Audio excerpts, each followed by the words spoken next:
to turn it down. And I think that that's what we're going to see today. I can answer some of the questions that's been brought up. There's over 60 counties that have implemented a senior property tax freeze. My organization has probably worked with 50 of them. In the last week, we've picked up 5 new counties. One of the challenges that counties have is they don't know how to go about implementing it. And so when they find out from, when Bollinger County found out that we ran a petition in Cape Girardeau County, they contact me and say, can you help us run one in Bollinger, or can you help us run one in Perry? And in terms of when the petition put it on the ballot, the high we've had, if I asked you to guess, none of you would get this number, the highest percent of approval we've had is 94%. So if you wonder if it's a popular or too popular not to have it, the lowest we've had is 77%, and that was Boone County last week. So to kind of give, that's a fairly liberal county.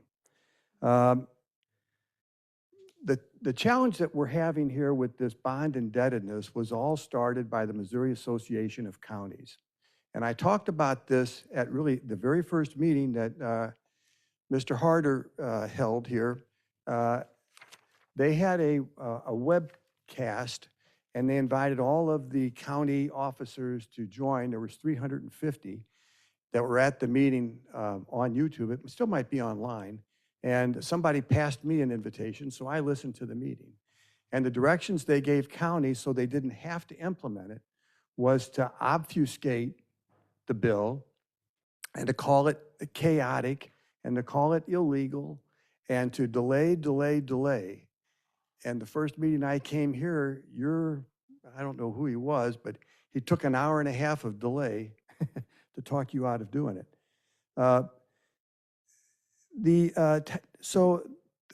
What their latest rule was to everybody is tell them that bond indebtedness is not included. That, use bond indebtedness as a way to make things confusing for the counties. And in that way, you're not going to get all of the taxes frozen. So go with bond indebtedness. To be honest with you, I've been searching for an attorney to sue St. Louis County and St. Louis City for the last 2 years. And I was very pleased to see that Mr. Haggerty has sued you and has sued St. Louis City because of the bond indebtedness in St. Louis County, and because St. Louis has just made a mockery of the bill. They said they gave seniors a tax freeze. They put limits on the amount of the home. They put the bond indebtedness. They said that they could only freeze the city portion of the property tax, which came to about 3 to 5% of the property tax. So they're sued, and they're sued because their law is illegal. And we did go back and did work with Representative Keithley on 756. And many of the fixes in that 756 bill were based on the conversations I had with like 45 counties at that time. So we knew what the problems were and what the challenges were and where the county governments weren't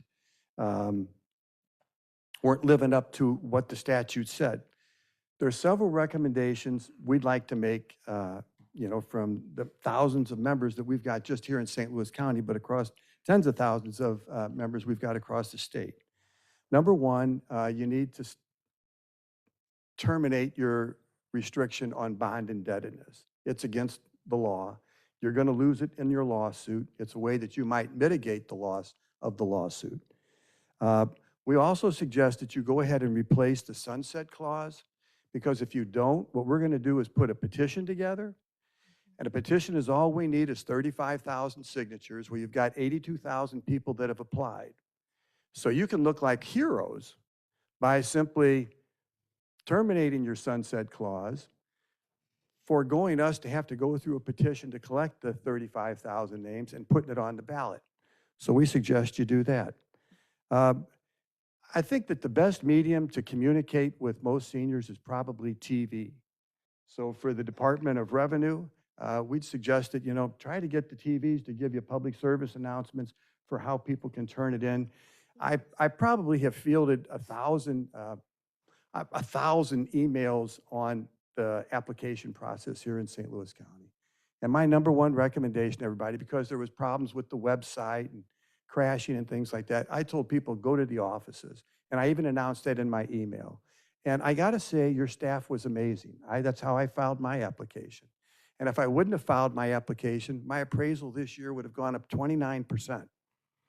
So I went to the office. The people were very helpful. There were probably 40 people standing there, and this is back in November. So, I think you did a great job taking in the applications. I think your staff has done an amazing job. There has been some confusion. We have received, like I personally received, and people send me copies of their letters that they get that say, I think the wording is roughly to the effect of, all your documents have been, you've submitted enough documents. You've submitted all your documents. But then at the bottom it says, you will receive notification of approval at a later date. And I think that causes the confusion. So that it looks like, well, I've submitted, and I got this, several months ago. I've submitted my documents, and but I haven't been approved. And so when they talk about approval, I don't know that people are getting approval notes or if that is the approval note. So there seems to be some confusion about that. I can tell you that in the renewal process or for reapplication, that should be the easiest part of it, because you guys do it every year with personal property tax. I get a card in the mail. I check, do I still own that car? Did I buy a new car, list that down? So that would be the easiest thing to do. All you'd have to do is mail out a card to everybody and say, do you still live in that home? They're 62. And then if that person has died or that person has passed away, then the spouse would have to, if they're not 62, they'd have to come in and reapply. So that would be the easiest part to me.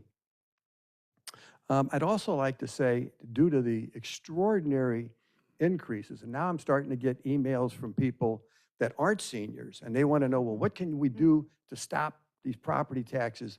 You know how far they've gone up this year, right? It's outrageous. My 29% up.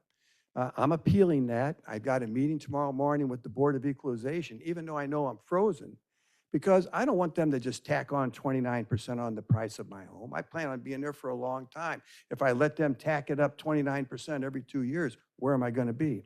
So we're encouraging all of our seniors to appeal their new appraisals. But Representative Keithley is on a special interim special committee for property taxes to reform property taxes across the state for all those people that aren't 62 and seniors. So that's coming up. We've got a hearing here in St. Louis County next, I believe it's Wednesday. It's August 20th at 5:30 p.m. at the County Center at 50 Gay Avenue. I invite you all to come, and I'll take any questions. Madam Chair. Councilwoman Webb. Thank you, Madam Chair. I'm sorry, your name again, sir? Dennis Ganahl. Mr. Dennis. Okay, I can remember that name because I sit next to Mr. Dennis. But Mr. Dennis, here's my question, and I understand a lot of you all's demands in making sure that we take care of our vulnerable community.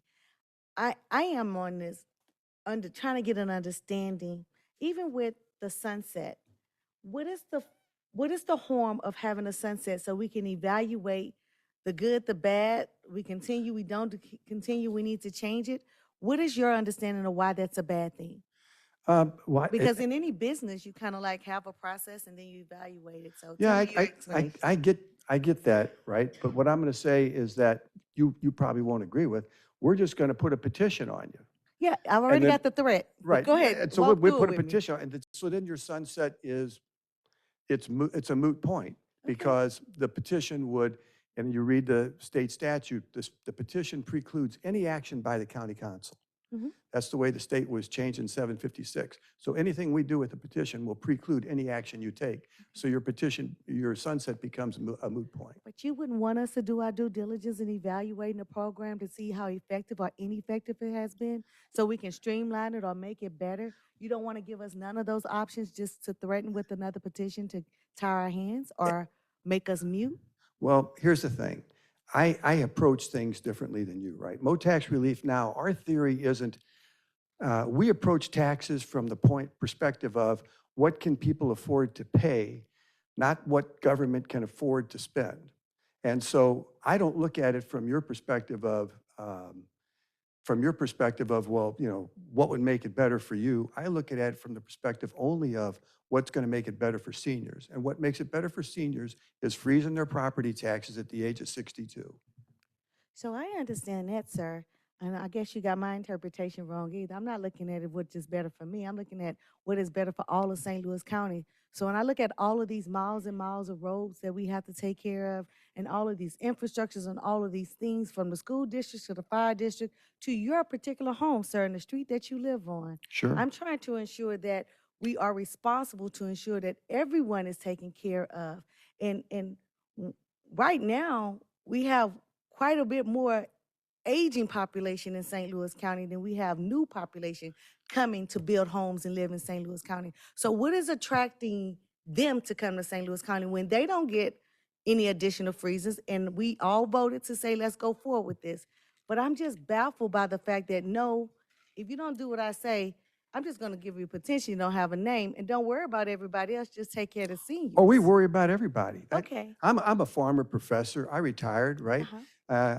I sent my kids to public schools. Mhm. I support and read books at the library. Mhm. I want the ambulance to pick me up. I want the fire truck to put my house out, Mhm. right? We all want that. So we're not against that. What we're saying But is, how do we pay for it, sir? well, You want to, I mean, you well, maybe you have ideas the about best thing sales for tax. the best thing for St. Louis County to do Go ahead. would be to grow its population instead of run people out of the county, right? And so the best thing for St. Louis County to do is control its crime, to control, to get businesses to come into it, Mhm.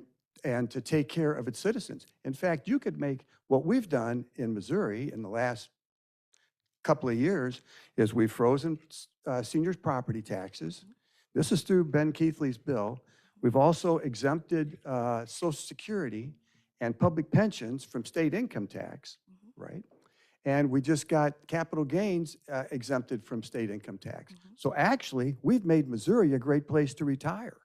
Oh, so we're going to become the next You're darn Florida. right. It's a great place Okay. to retire. And what we'd like to do now is build a tax structure like Tennessee has or Florida has, where it becomes a great place to bring families and to grow businesses. I get that, Mr. Dennis. We want to become the next Florida.